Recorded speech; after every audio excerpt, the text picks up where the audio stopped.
တရားဆိုတာရိုင်းဆိုင်မှုကိုရင်ကျေးစေတဲ့အရာပါတရားမဲ့လေလူမိုက်ကြီးပေါ့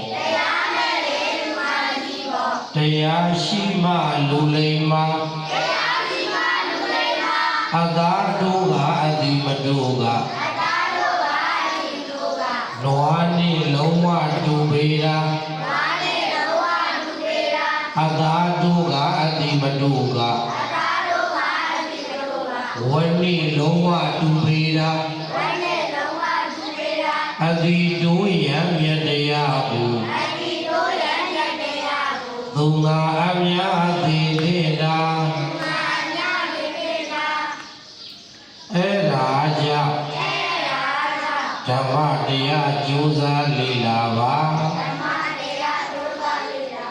တရားဓမ္မလေ့လာကြတရားဆိုတာရိုင်းဆိုင်မှုကိုရင်ကျေးစေတဲ့အရာပါ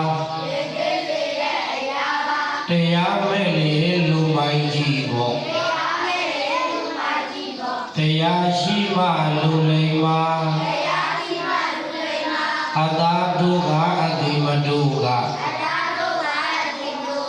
နွားနေလုံးဝတူပေတာ